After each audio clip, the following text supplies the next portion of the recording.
bandeko baza toza na kati ya ba atelier pour étudier un peu tout ça l'évaluation bon monde ils ont ba groupe ils ont ba atelier ba groupe tout ça pour ça un peu évaluation sur ce qui s'est passé année passée et puis ko planifier makambo eza ko lekaneo donc les équipes ya ba aigle ba tamayele ba fandi ko étudier les équipes par ko tamayele ba fandi ko étudier ko tala ba poignée ba stratégie ni il faut ko tient en place pour na otande ni ko sikola mboka donc toza na bino elongo ko les amolai tozo tala pe toza ko avancer ndenge nini mosala ezosalema donc bato bauti misika tosanganya na Manchester toti musika na Grande-Bretagne dans la place na ba place donc tofandi ba équipe na ba équipe on a ko étudier un peu ndenge toki ko benga lokolo les équipes ya ba aigle ba telemi un peu likolo baza ko tala un peu na vue de loin ko tala un peu comment ko tia ba place ko mettre ba stratégie ko mettre système nini faut ko tia en place pour na ndenge nini ko sikola mboka donc tozana bino mokoleza molai donc topesi bino matondo mingi ndenge koza kolanda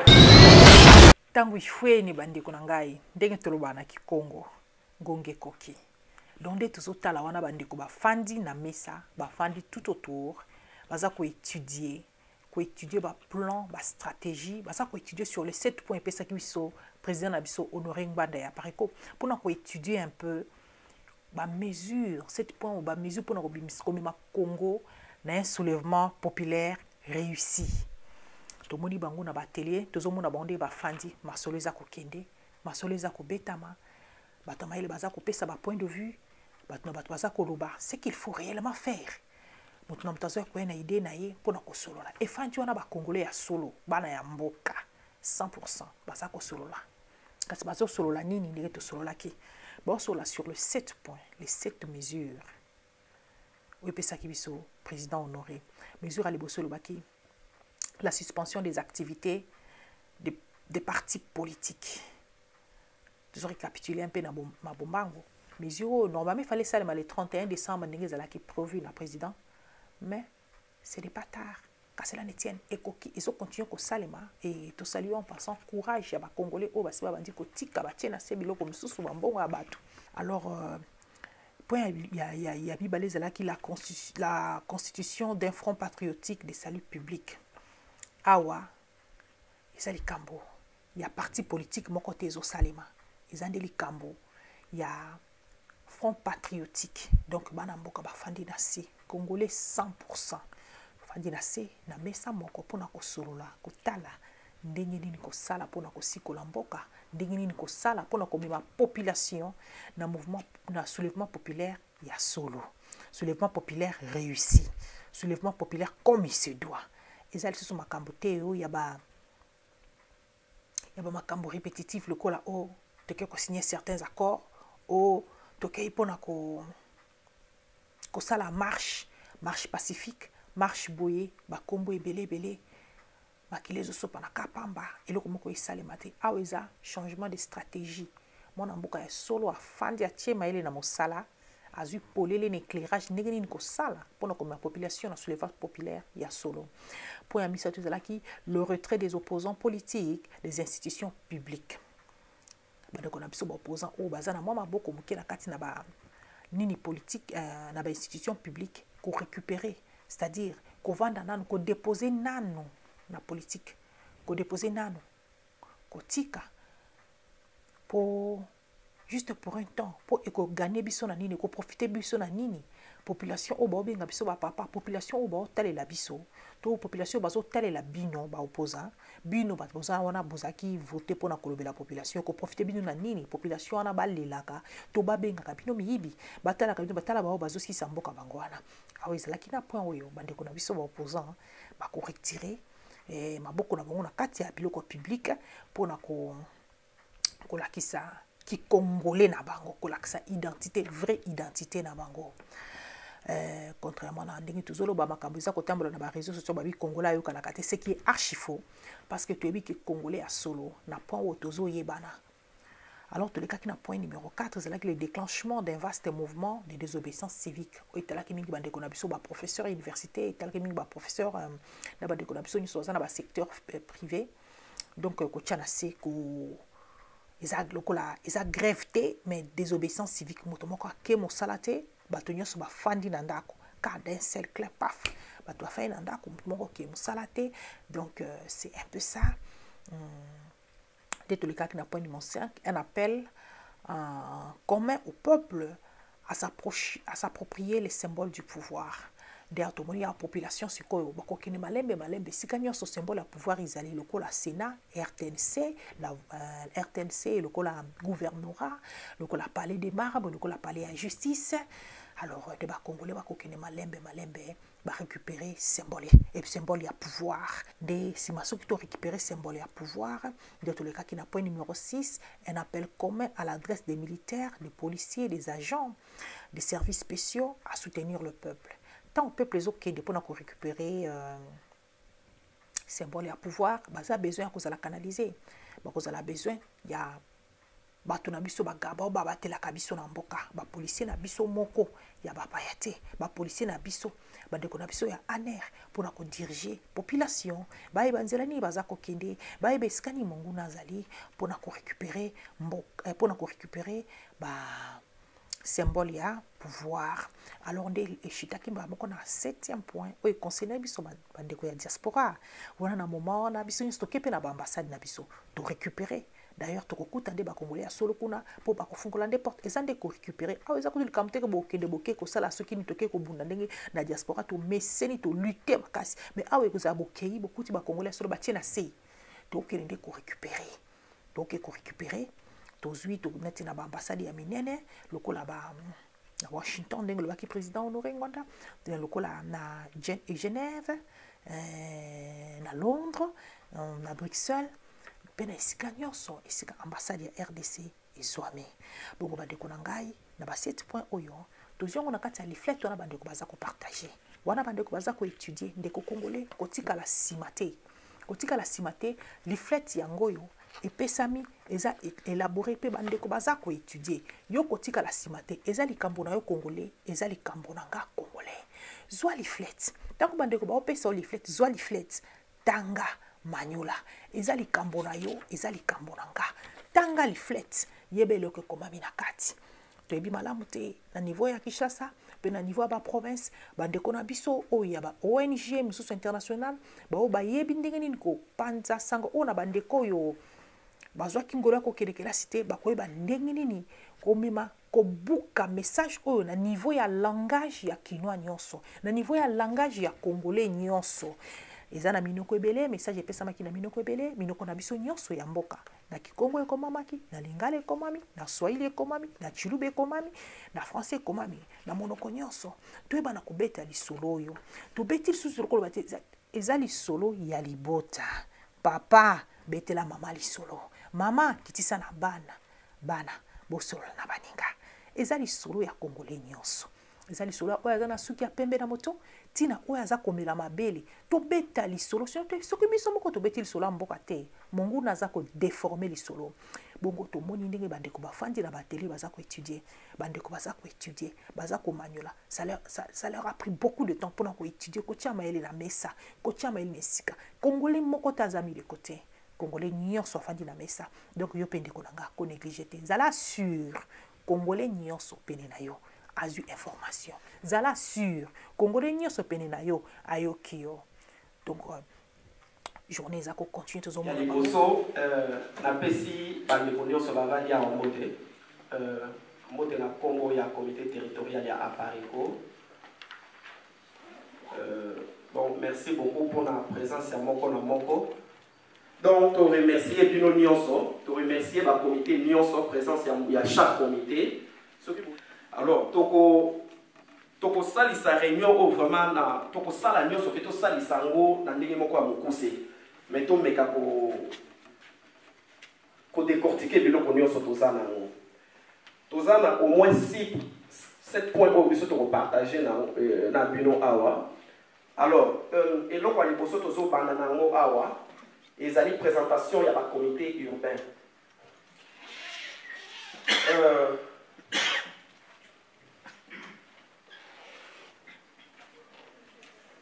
Toujours la présentation pour une simple raison que ils ont la restructuration et belé salemi. Alors, la comité n'a plus sur les abonnés. Dans le territoire est UK, mais il faut la répéter. territoire na biso awa moto représenta kango eza ndeko mbala yango. OK, yende moto aza représentant ya Apariko awa. Donc ceux qui président ngwanda zana besoin ko lubela biso na UK akosola na ye. Ngai na koki ko yoka oyo ya président national au travers na ye ou soki kaka ye alingi que ngana zala pembeni na ye na temps wana ndi na koyoka oyo kuna. Donc ye moto azo représenter Apariko awa. Bon, ndeko mbala aza accompagné na bandeko mibale. Ndeko moko komone Jean-Pi. Na ndeko mosusu komone na ye Sébastien Manzambi. Sébastien Manzambi ba o ba yebi ete azalaki représentant territorial ya Wells, mais ba fusionné Wells ezongi na UK. Ndeko Sébastien en comité à lobby distance eza mwa molai. Ndeko Jean-Pi ezanga. Donc, kolobi Jean-Pi Mpanye. Mpanye. Donc, c'est-à-dire que dans UK, les gens de combat, ndiko Jean-Pi na ndiko Sébastien Manzambi bato paso coordonner makamo. À part biso misato, toza na secrétaire comme Nenia Mpaka a été à Zalana Birmingham. Toza na conseiller territorial na chargé à relations publiques. Papa, pourquoi tu as dit beaucoup de l'école? Comme on a eu Shiba Kassonga. Toza na conseiller na chargé à Bassi. Et ça, Maman Clarisse a été, bon, à Londres, Maman Clarisse a éprouvé, donc, Aza Awate. Nous avons conseillé chargé à comité à Nord-Ouest. Oyo, et vous avez la surprise pour nous. Nous avons Manchester, Newcastle, pardon, na Liverpool. Donc, Tokaboli Bino. Vous avez les sources de la Bosanganate. Jérémy a posé la sur le territoire. Aza conseiller pour coordonner Bino. Nous avons chargé à médias. Nous avons Jean-Paul Mondeba. Oui.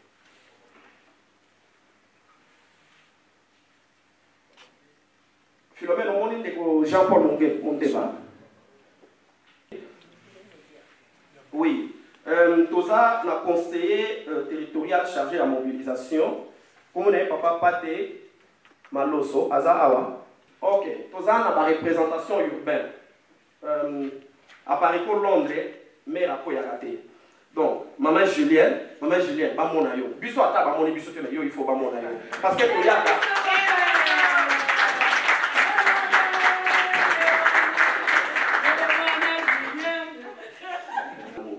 Aza secondé par Nico Livingston, mon délai. Quoi, papa Livingston?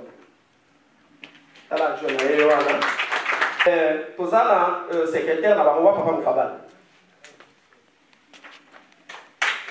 Toujours.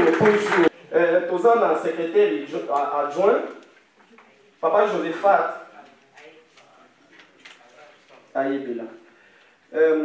Tozana ndeko ya logistique papa Valentin.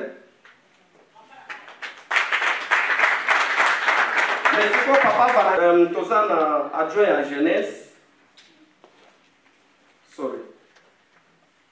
Wapi ndiko Makongo ka Mongo.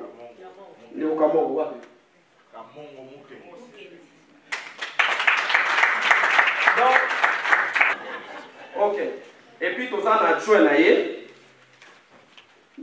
Monsieur Hubert, wapi Hubert? Hubert. Ah, Hubert. Mais comme on a dit, on a dit comme on a dit, porte-parole de la jeunesse. Ridi, what Ridi? Ah. Nous avons le cas.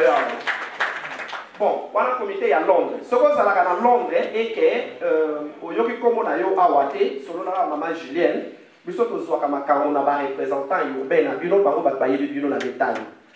Donc, on est à Londres. Je crois que au yoki pour mon comité na bureau. Ce que on mutu en dehors de bandeko oyo aye ko mona yo benga maman Julien. Maman Julien ko bomba ka pe numéro na yo te yamba ka pe téléphone. OK. OK. Voilà. Toleki na Pariko West Midland. West Midland est à Birmingham. Donc, Birmingham est dirigé par Ndeko Isekia. Ndeko Isekia au côté de maman mona yo. Tozan adjoint na ye monsieur Alexis Lemba. toujours mon frère. Combo na ici. Merci. Vous en copiez mon frère. D'accord, merci. Tozana ndeko Sandrine Datoko, oyo aza chargé ya basi. Ok. Tozana chargé ya mobilisation. Aza mwasi oubien bale ndeko oyo Vanina, aza mwasi hein. Tozana chargé ya mobilisation adjointe Esther Bosembo.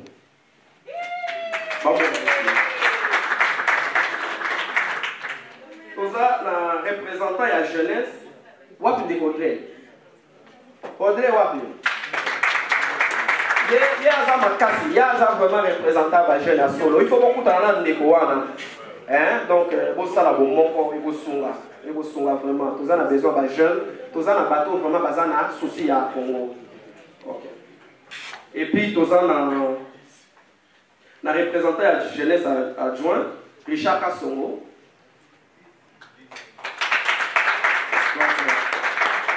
Voilà, bon mon comité à Birmingham. Donc jour tozo ya kuna tozeli que ba jeune bazali ba paka bazali ba papa bazali bato nyonso bazali. Alors, toza na pareko East Midland po eza Nottingham. Soki boyo ki kombo kovandi kaka kimia. Parce que toute place en eza ba. Bon, toza na représentant urbain Papa Zando. Donc, soki oke Nottingham o batininga na Nottingham, on a komo beta bal na Nottingham Forest. Donc, Papa Zando Ewana. Nous avons conseiller M. Barouti Ramazani. Et puis, nous avons la trésorière Maman Rita. Nous avons la Yorkshire, représentant urbain, ils ont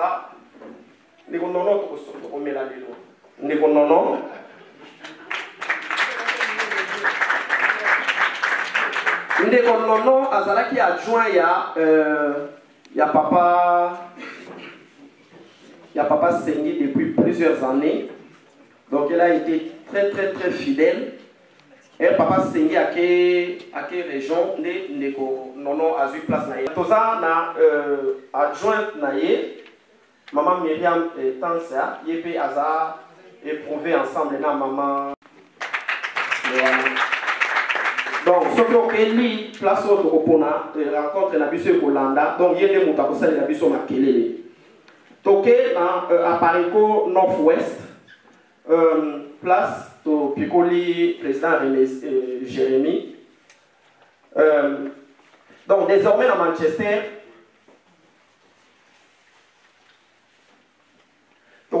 à Manchester, nous allons diriger par Ndeko Fidèle Monzongo, Fidèle Dansi Monzongo, Yewana.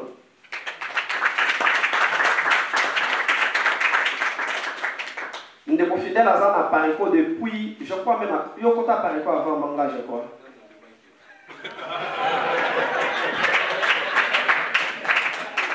Donc, et quand vous savez noter que vous avez bien, ok? Donc, dans le lobby bongo pour comprendre que Sokinga, naza ancien à Parico, c'est qu'il y a ancien de Sayo à Parico. Donc, on a jugé bon qu'il y ait à direction à Parico, Manchester. À cause de la seconde par Ndeko Mwindu Lufonkenda.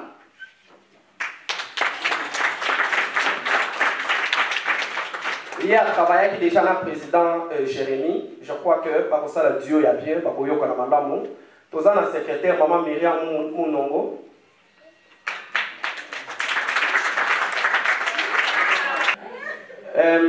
Adjointe na yezan de Wester, wapi de Wester.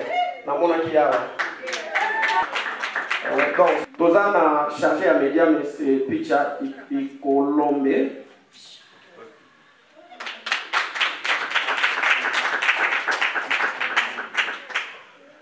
Nous avons chargé à la communication Maman Philomène Naya. En tant que chargé à la jeunesse, tout le monde qui est pour les lycéens. Donc, les lycéens, il y a des Audrey. Au salamon les bouquets, on va tout à la ligne, on va me parler quoi. Na Cédric, na Richard, baso sur la même. Ok, Toza na chargé de la femme, donc responsable et abbasé à Manchester, Nico Evelyn. Yende mutasa ko beta mo mololo ko beta la yepe mololo ka. Wa bende bo Maurice.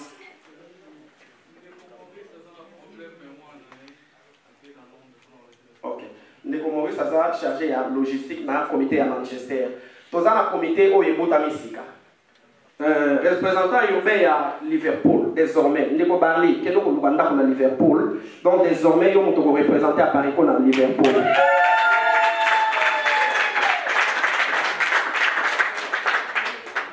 Et puis adjoint na ye eza Mabea.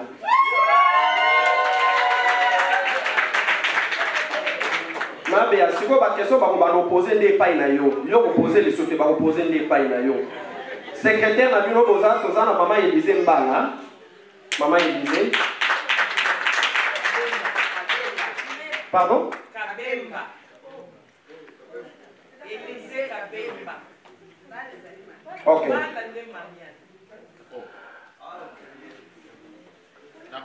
OK, chargé ya mobilisation wapi kelo Franco. Barli. Ozoka kombo wana. Azalaka na weekend. Osala biso si soki azomona na te. Et toza na trésorière maman Myriam Bellamy, je crois bayete bazali. Il na papa et puis chargé à jeunesse toza na Nidel Kiwoko Ngokama. Toza siko na Apariko North East, donc au Newcastle, représenté par toujours Nego Jérôme, Tomoni Awate, Jérôme Koulibaly, Kokibali, Tomoni était, représentant adjoint naye, et papa Michel Kiese. Papa Michel, vraiment honnêtement, papa Michel, Tomola Talibokoko. Donc, Papa Michel Aza, ancien dans biso nyonso. Donc, en tout cas, la sagesse apparaît au UK, Papa Michel. Papa, en tout cas, mitamo. Tozana adjoint Mosusu, Nico Claire Kaimana. Nico Claire. Donc, ceux qui posent que les Newcastle, Nico Claire Aza Kuna, na Papa Michel. Oyo eza comité biso nyonso toza censé vraiment ya ko supporter bango. Toza na South West au Plymouth. Toza na représentant urbain Ndeko Serge Gola. Serge Gola de Serge et Gola. Toza na secrétaire urbain Christian Bovele, donc bazade trésorier urbain Jérémy Jamal, comment on les a passés, conseiller urbain chargé d'études. Stratégie et planification. Alberto Mbembele, Tozana Apareko Cardiff. Apareko Cardiff est représenté par M. Jean-Paul Mundeba. Yé Kakande Montaza peut charger la biso ya média. Donc il y a des motos à représenter Apareko Cardiff. Et puis Tozana secrétaire mademoiselle ou madame Pamela. Madame Pamela. Honnêtement, on a vu ce barouti musique vraiment dans le sud. Apareko Swazi, représenté par M. Némi Lyongo, Nicole Némi. Adjoint Naye, M. Nicolas Dioko. Pour la nuit, Apareko Belfast na Souka, parce que honnêtement, Belfast, parce que Musika ya Bolika Musika pour Baya Awa. Apareko Belfast est représenté par M. Anselme. Et adjoint Naye Aza Awana Biso, M. Zingi Luano, Wafindeko Zingi.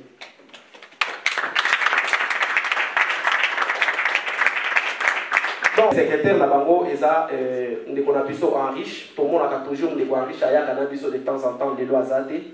Donc, Oyonde, la représentation urbaine à Biso. Bandeko Nanga. Soki bomoni nanu liste na website ya Apareko te bato bako diriger ba comité na bino eza ba auto tangi awa le temps ba harmoniser na ba o ba comité mosusu donc ba liste ya bandeko wana nyonso ekobima mobilisation oyo ezoloba makambo ya Apareko. Je crois que bandeko oyo bazana ba charger ya jeunesse ba charger ya mobilisation makambo oyo ezotalela bino. Donc bino il faut ozala assis boyeba eloko nini bokobanda kosala mpona mobilisation. Lelo toza na baliflet awa.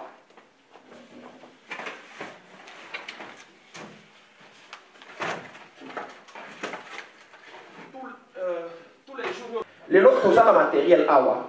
Donc on peut ça na responsable, donc on peut ça na représentant urbain, na chargé à mobilisation et puis na chargé à jeunesse. Papier Oyo, ils ont représenté de cette mesure. Oyo, président Mwanda, a proposé dans différents partis politiques. Nous avons réussi le soulèvement populaire. Et nous avons la télévision, et nous avons la vidéo, et nous avons la YouTube. Maintenant, et comme il y a papier. Nous avons une activité au Tozan Angolelo. Donc, on compte dans le 24 mars dans Londres. Et ça rencontre très importante parce que nous avons un message où il y a le secrétariat général Bakoya Nango. Donc, je vois Koya yo mon côté. Mais maintenant, 13 personnes, à 24, à 26. Parce que ça m'a Congo, Tolini, nous va comprendre du solo dans le 24 mars. En dehors, il y a un message où il y a un représentant urbain à Bino, par Panza, Sango, par informer Bino. Télémani congolais, tosangana pona mabele, tosangana pona bokasi, ya lipanda, tombola elongi, kobanga lisusu te, pona libela, tozwinzela ya solo, na kimia o peuple nguya, na mosala. Toto ngamboka koleka ndenge ezalaki liboso na kimia mwana mboka yembani nzembo ya lokumu oyo esangisa bakongole na lolendo pesa losako na bendele ya olowa na ndakisa ya bolingo ya Kongo na biso basi babenisa Kongo na Bangkok Kongo mboka kitoko Kongo oyo tolinga Kongo tobota bana totondisa mboka Kongo na monene 30 juin moya elanga sanza motoba au 30 juin mokolo ya nsomi tozaba témoin mokolo yango etikala libela tolapinda ya lipanda oyo tokotika epai ya ba oyo bakoya nsima mpona libela telemani congolais tosangana mpona mabele tosangana pona bokasi ya lipanda tombola elongi kobanga lisusu te pona libela tozwinzela ya solo na kimia o peuple nguya na mosala totonga mboka koleka ndenge ezalaki liboso na kimia mwana mboka yembani nzembo ya lokumu oyo esangisa bakongole na lolendo pesa losako na bendele ya olowa na ndakisa ya bolingo ya Kongo na biso basi babenisa Kongo na Bangkok Kongo mboka kitoko Kongo oyo tolinga Kongo tobota bana totondisa mboka Kongo na monene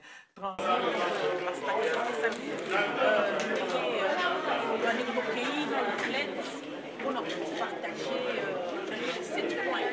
La personne propager un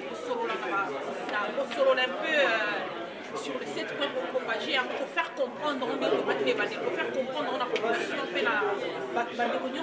peu visionner comme la population réelle, vrai soulèvement populaire. Merci Mingi. Oyo ezali mesure ya urgence pour libérer mboka na biso. Congolais esengeli kofungola miso mboka ezali kokende. Esengeli Congolais oyeba eloko moko. Nos accords de la Sainte-Sylvestre et on libère un pays occupé par des élections. ezali réussite totale na 7 mesures oyo papa Honoré Ngwanda azali kopesa pour mettre fin à l'occupation et libérer la RDC. RDC ezali tata na biso, ezali mama na biso. RDC ezali mboka na biso, ezali mabele na biso. Soki biso moko ba Congolais tosali makasi te, tokozanga mboka pe tokozanga mboka te. Message à papa Honoré Ngwanda, cette mesure et la proposition, il y a papa Honoré Ngwanda mettre fin à l'occupation et pour libérer la RDC. Et alors, le kola ba Congolais et bandi kokota muke muke bande kotoza ko proposer bino leaflet yango oyo esengeli otanga otangi yango omanyoli yango pe na mayele nyonso pote lobby tokende na kosala soulèvement populaire moko très réussi. Elingi koloba message ya papa Honoré Ngwanda ekoti kati na ba Congolais landa exemple ya moninga pote tosikola mboka na biso. Soki yo pe osali na place na yo, mosusu pe asali na place na ye, mboka na biso ekozwa liberté pe tokozwa soulèvement populaire oyo ezali ya Sud pe République démocratique du Congo ekozala libéré.